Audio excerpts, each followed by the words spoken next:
শতরূপে সারদা বই থেকে পাঠ। এটি বিষয় ছিল মাকে যেমন দেখেছি। স্বামী গৌরীশ্বরানন্দ, তিনি ছিলেন শ্রী শ্রী মায়ের অন্যতম সেবক, প্রাক্তন অধ্যক্ষ শ্রী শ্রী মাতৃমন্দির, জয়রামবাটি। এবারে এই পোর্শনের শেষ অংশ।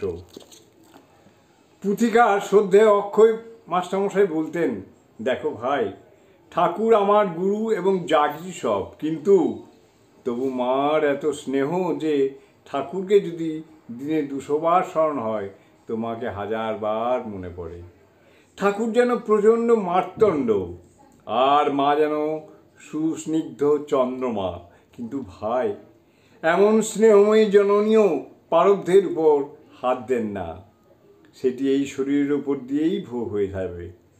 সেটি প্রারব্ধ কর্ম এই শরীরের উপর দিয়েই ভোগ হয়ে যাবে। তারপর একটি ঘটনা বললেন। একদিন আমি মাকে ও উমেশ ডাক্তার মাকে দর্শন করতে যাই। আমি এবং উমেশ ডাক্তার। মা নানা কথার মধ্যে এমন সহজ সরলভাবে নিজের আঙুলের ডগাটি দেখিয়ে বললেন, শেষ বয়সে অক্ষয়ের একটু কষ্ট আছে। তখন কিন্তু কিছুই বুঝতে পারলাম না। পরে ঘরে বসে বসে যতই ভাবি ততই পরাণটা আঁচড় পাঁচড় করতে থাকে। 2-3 দিন পরে উমেশ ডাক্তার মাকে দর্শন করতে গেলেন। আমি তার মারফত বলে পাঠালাম, মাকে গিয়ে বলবি আমার শেষ বয়সে কষ্ট হবে শুনে বড়ই দুশ্চিন্তা হচ্ছে। মা যেন আশীর্বাদ করেন ওইটি যাতে কেটে যায়। কিন্তু তা শুনেও মা বলেছিলেন, সামান্য একটু কষ্ট হবে, কই এটি হবে না, এটি হবে না তো বললেন না। সামান্য একটু কষ্ট হবে, কই এটি হবে না এ তো বললেন না। আর কষ্ট, এটুকু কষ্ট কেমন তাও তো বুঝতেই পারছো।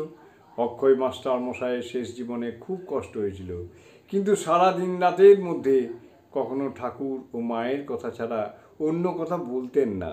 আমাকে অনেক কথা বলতেন, এখন কেবল শুনে রাখ, মা যখন কৃপা করেছেন তখন একদিন সব উপলব্ধি হবে।